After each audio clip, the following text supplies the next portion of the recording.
All right, we'll start as soon as Manu stops talking. All right. So we have Ben here monitoring our Twitter account, just in case there are real-time questions. This is really anonymous. Ask us any. Hi, I'm Andrei, and I've been using for 7 years. And even distributing on occasion. So this is a time where we get to sort of get a lot of stuff out of our chests. A lot of the great players of D are here in this room. And it's just a great time to touch base, kind of, have a collective hug of sorts. So just let's move forward. Ask us anything. Chuck, destroy. Just a quick thing. I mentioned earlier this morning about two of the things that my students have issues with, and I realize that we'll talk about that later maybe. The IDE and the documentation. There's one more I forgot to mention, and that is the fact that D has changed so rapidly that people are reluctant to use it because it's not converging to a stable version. And so I'm wondering if you could comment on that. Okay, I believe it is converging to a stable version. We're very resistant to changes that break things. Generally, I sort of provoke some ire by not wanting to change things that would break existing code, and other people argue, but that existing code can be easily changed. Well, I understand even though the changes are technically easy to make, there are major irritation to do it. So we really are reluctant to change things. Things we do change tend to be things where the code is just wrong, and the compiler shouldn't accept it, and the language shouldn't accept it. And if it's a change that will move us toward our goals of verification, provable memory safety, we feel compelled we have to make those changes and disallow some old practices that just don't fit with the way D ought to be. I'd like to reach the point where we don't have to do any of that anymore.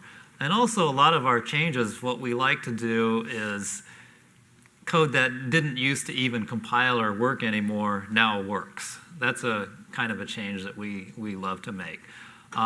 Making things better with inference of immutability, for example, is making code that used to not work without cast, not work unless you cast it.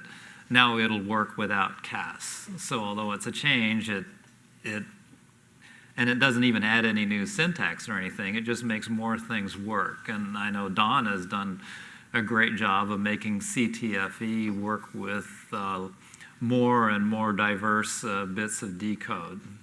So are you saying in part that we're getting past the point where things are being dropped or deprecated, or and changes that will break code? And so it sounds like some of the things you're talking about are beneath the covers, or just improving the provability and things like that. So if we are past that point where we're concerned about what worked a year ago isn't working anymore, would you consider saying that it's not in alpha anymore and make that public? Well, it's never worked on the alpha processor. I'm not sure what you're talking about. That was humor, wasn't it? Well, was it? So Chuck, all right, so just to add a bit to what Walter said and also answer a question in one shot. Don't forget that a lot of your question is a matter of perception. And perception is already going to trail back reality a bit in matters like this. Like think of things like this reputation. No, D'(S) reputation, not this reputation. So in terms of reputation of D, it's been, for a while, it's been like, well, it's unstable. It's, code that used to work breaks. Code that used to be broken works, and things like that. And we have worked very hard on improving quality, and that has been really a huge focus of ours, and we've done like incredible strides. Before that, just to put this a bit in historical context, if you wish, there's been a huge debate about D1 versus D2, Tango versus Phobos, and all of that stuff. And for about 1 year after the matter has been definitely settled, people were still asking, what's the deal with, Phobos and Tango? What's going on there? What's that whole strife about? So it took 1 year for the perception to match the actual technical reality, which was like the two libraries can now work together, and there's a port of Tango to D2 and all of those good things. So a lot of good things do happen and have happened, but it simply takes the trailing edge of public perception is just by definition slow. Now, with regard to stability, our belief is that at this point, D is largely feature complete. Meaning, no major feature is gonna add huge expressiveness to D, or there's no major breakage that we see in the future. That being said, it's going to take some time, because by definition, people are going to say, well, D is stable when it's been stable for 6 months back from today, right? And that's not yet the case. But I think we're going to be much more, it's going to be much more visibly stable 6 months from now, for example. So we're definitely looking at stabilizing things. We do want to make code that is broken kind of be hard broken, so to say, can reject it statically. We want to make code that should work but can't for a variety of technical reasons. We should make it work. And we think stability is a huge thing at this point. We think we're already on the road to it, but I agree that at this point it's difficult to kind of make the case that the public perception is already aligned. And the only reason I bring this up is because I'm trying to, help in the acceptance of it. And it's the perception that I'm talking about. These are still the reasons why people in my area say, I won't use D. But I totally agree with you. I think it's approaching a very stable state, and I think you're doing a great job. We've also put a huge priority on, at the release dates, eliminating regressions. But that also relies on people trying out the betas, because sometimes we'll release a beta, do an actual release, and then people find there are regressions. And this is rather frustrating, because we didn't want to put that release out with a regression like that, but we didn't know about it because the beta wasn't tried. So I strongly encourage people who have larger projects or critical projects to try out the betas before the release, so we can make sure that we don't break your code. Something that mitigates those breakages would be automatic tools to go in your source code and make those changes, or at least inform you of those changes. I think in the Go language you have tools like that help you upgrade your code to. So that would actually really mitigate most of the use cases. The only cases where that would be a problem would be libraries for which you have no control because it's already precompiled.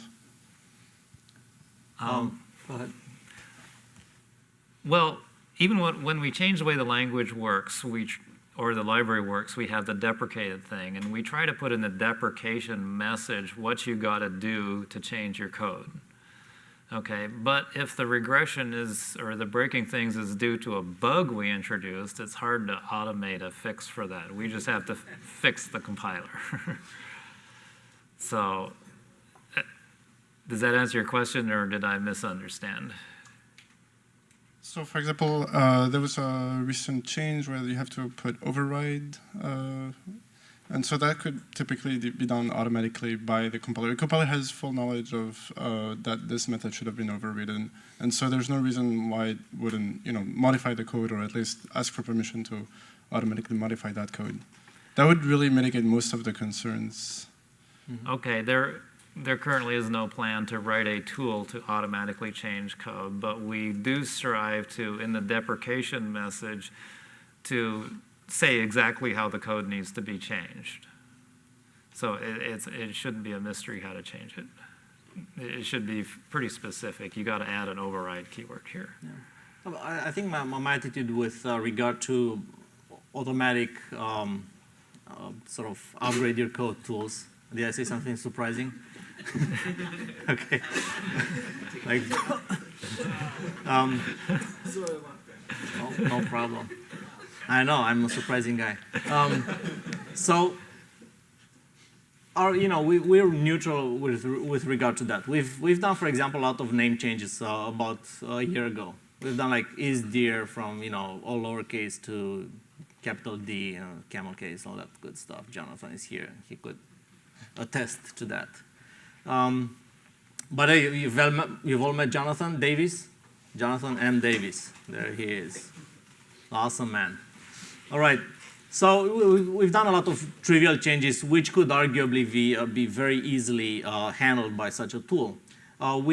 When I think of the majority of changes incompatible changes we've made to the language, I would argue that it's difficult to have a tool automatically catch those because they are too far-reaching, and there's no easy and automated way to deal with such.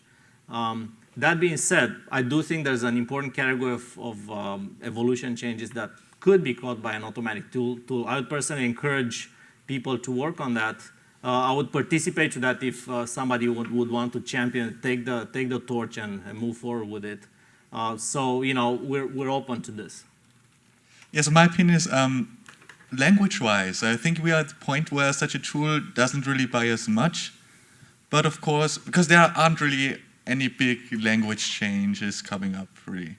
We talked about this dinner 2 days ago or something. But there is a use case where it would certainly be very helpful, and this is like for library version migration in general. So not just for the core language and forwards, but if you could build like this general tool for refactoring, like I think Google has been trying based on Clang for the C++ code, this would certainly be interesting, I think. But it would be like initially decoupled from the core language evolution. Well, I'm really bummed that people who are seeing the recording are not seeing this. So there's this guy, like next to this other guy, and he's talking on the microphone in his ear. It's kind of cool. Love it. All right. Yes. Benjamin. With regards to your comment on having for like libraries, it occurs to me that you could quite easily do something like, hey, I want to rename this method. So you put in a new method, you have an alias of the old name to the new name, and put an attribute on that, and then be able to have a flag you stick on the compiler and say, hey, run the code everywhere you see this alias, generate a set rule that updates it to that. And we do that. If that's we do that. I mean, we do have deprecated aliases for things. Is there something more that? I was thinking you just have the compiler automatically generate a sed script that run this on your program and you'll be fine. Okay, so maybe the deprecated message could actually include a little bash script that does everything. No change in the compiler. Awesome. Yeah. It just makes me nervous, the idea of the compiler changing the source code. Oh, no. You've written a script that suggests, why don't you run this? Yeah, that makes sense. I think it's sensible. You're always assuming that people use Linux. What? You can't read sed just by eye? Another question, though, totally unrelated. How accurate and complete is the written specification for D right now? I mean, if you wanted to do a Chinese wall implementation of D, I'm not touching DMD or anything derived from it, how accurately could you implement D? I would guess, and this is a guess, 80%. there's this joke by Obama. He said, the Bush library is out there, has been built, and the Obama library is a huge sign saying it was his fault. Similarly, one major contributor to D, Timon Gare, is in the process of writing a sort of a Chinese wall, kind of, completely independent parser and semantic analyzer for D. And Timon has found a number of issues with the current definition of the language, and he has been working on a number of bug reports against the specification that are going to improve it and make it better. My understanding, and I would be destroyed on a news group, is that we're in better shape than 80%. I think we're in better shape than many other popular languages that have not been standardized or are not controlled by a large corporation. So I would say we are okay and should be better in that regard. I'm not very worried that we have an incomplete specification. I think definitely we need to improve it though. And I also strongly suggest that anyone who discovers a discrepancy between the implementation and the documentation, please file a Bugzilla report on them. Because then people who are interested in working on the documentation can just run through the Bugzilla, look for anything with the keyword doc, for the documentation issues, and can fix them then. So, Andrei, Right. that's the grammar that's that complete, not the spec. The spec has to include semantics. No, it's the spec. So there's one separate effort about the whole grammar parser generator, and there's an effort that a few people know about actually, which is a full semantic analyzer. And Timon did find issues. I don't think they're very numerous. Yes, Amaury. So yeah, I'm working also on this Chinese wall decompiler. It's not the same as Timon's, but I have a lot of discussion with Timon's. It's because we have the same issue, so we discuss them. To take a concrete example, one of them is the Transitivity Delegate, as we were talking earlier. For us, there is no point in implementing the current behavior of DMD because it's broken. And this is very difficult for us to choose what to do in this kind of situation because we cannot respect what DMD does because it's broken, and there is no clear decision in which direction we can go. And personally, I'm afraid that we risk to reproduce the event like D1 versus D2 or Tango versus Phobos with this kind of stuff, and this is very damaging for D. This is something we shouldn't reproduce. So, well, the way I see this is this is the time to unite, definitely. So if there's, I think it's very difficult to argue that well, this particular behavior is broken. It's a concrete fact, right? It's there, right? It is broken. As long as it's broken, nobody's going to contest that. And once we understand the issue, we're going to work on a solution to it. So again, I see this as an opportunity to unite efforts and to kind of work together on good semantics, on a useful semantics, and just plow through it, just do it. I actually wrote a deep about that. Come again? I wrote a deep, or DIP, I don't know.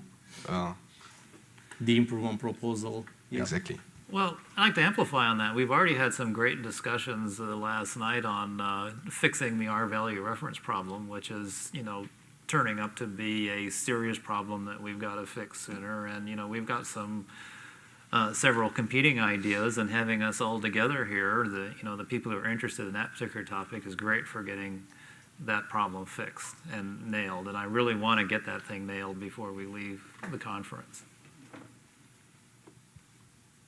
Ben? So you reviewed and I committed official D support for Facebook's backend build framework in September of 2010. When will we see the first commit from you in the D language in Facebook's backend infrastructure? When are we going to see my first commit?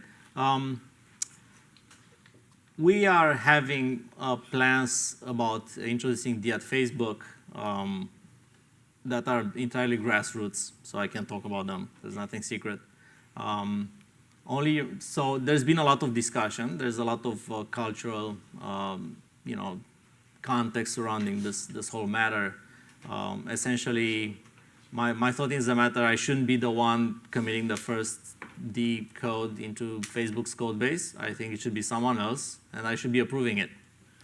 I committed Hello World, so that's the first one. You can do the next one. No, it's not answer that. First, meaningful. There's discussions, and the sheer fact that it came up in a one-on-one with my manager, well, what's the deal with this D programming language that you want to work on? So the sheer fact that it's percolating and there's more discussion about it is definitely encouraging. So stars are definitely starting to align here, and there's a lot of people inside Facebook, including yourself, who are passionate about D, who believe D does have a place. I'm seeing a number of people right here from Facebook, so this is most encouraging. And I do believe D and Facebook would be a great fit, because D is about a lot of things that Facebook is in terms of fast infrastructure, fast cycle development, like cranking a lot of code real quick, iteration, and hacking for fun, and all of these good things. I think it would be a very good marriage. In that regard, by the way, if anyone wants to join me in destroying Facebook with D, just talk me up. Talk to me about it. I'd be happy to have any talented people join me at Facebook to work on this.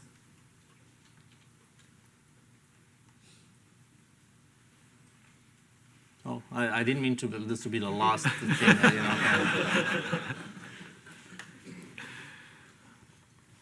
So I guess kind of on this thread, and probably a lot of people here aren't able to use D at their daytime jobs. You work at a big company that's maybe got a white knuckle grip on C++, and like I always think about how to kind of shift things towards D. And kind of a big issue is maybe like interoperability with C++, like existing C++ code base. So can you say anything more about making inroads at Facebook? Are you thinking more of like, all right, brand new systems are going to be written in D, or are you thinking about interoperability with C++? Well, I'll just take this for a second. I know I'm talking too much right now, but just in a second. In particular, for my efforts, the way I see it is you gotta cooperate. I don't see it as a kind of separate effort and gotta rewrite your code in D. It's gonna have to interoperate with C++ and with PHP. I'm not kidding. I wish I was kidding, but that's another matter entirely. Whatever D effort we make inside corporation that has a large existing code base, I think my belief is that the best approach is to seamlessly integrate with existing infrastructure, existing code, and by that I mean things like interoperation with C++, interoperation with other languages interpreted or compiled that company is using. I'm talking about integrating with the service architecture the company is using. In our case, it would be Thrift. In Google's case, it would be, what's the name? Protocol buffers. Maybe there's still companies using other like ancient architectures for services. So I believe sort of integrate and play well with all other languages would be the best approach. These put in a particularly good position regarding that for two reasons. Reason number one, Manu has talked about it, is it's incredibly easy to generate boilerplate with D for C++ or other languages from mixins. It's incredibly easy to just have the boilerplate. One line takes care of connecting with whatever. PyD has shown that in spades. And yeah, there's been a recent effort to kind of take that off, dust it off, and restart the whole connection between Python and D. I'd see, I've been tossing this idea with a couple of coworkers here at Facebook. It would not be at all a difficult effort to make D interoperable with PHP in a surprisingly nice way. Also, D has the same memory model as C, which so it's kind of a world of good in that. So all other languages are going to have an interface with C if they're serious about it. And then, therefore, that D connects to that world seamlessly is a huge asset. So to answer your question in brief, I think sort of, cooperate, interoperate, be nice to everybody else, and it's going to be great. Walter, do you have anything to add? I think Manu has been showing us all how to do it, how to interoperate with C++. How to not do it, actually. Jesus? But, Yes. What's putting adoption of DBAC in services for me is the lack of asynchronous I/O or a story around asynchronous I/O, where Node.js and C# have a very nice story around it. They build it in basically.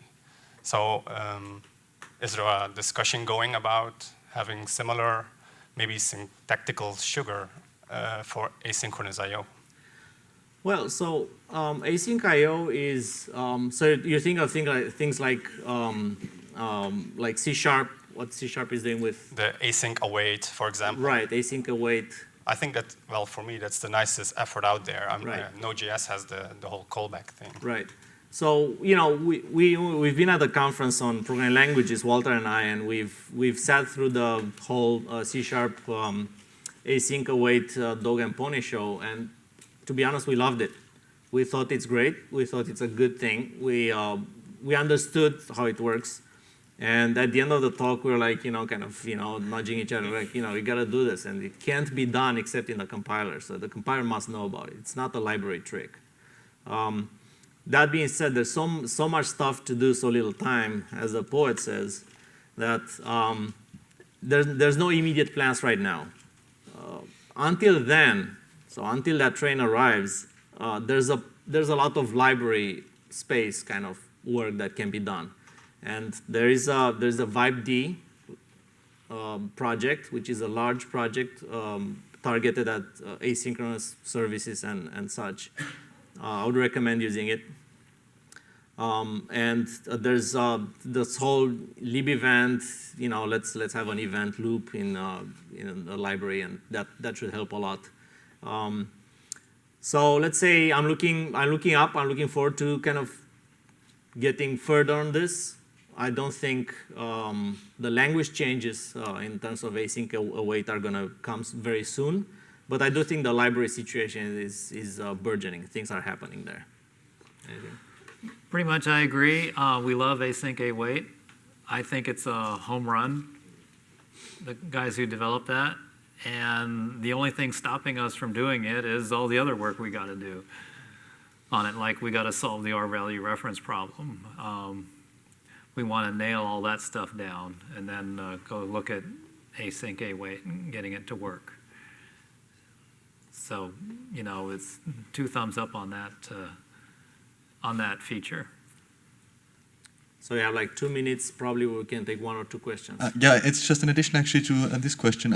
I was wondering what exactly is holding you back, because if you look at Node.js, there's absolutely no language support. I mean, you could do Node.js in D.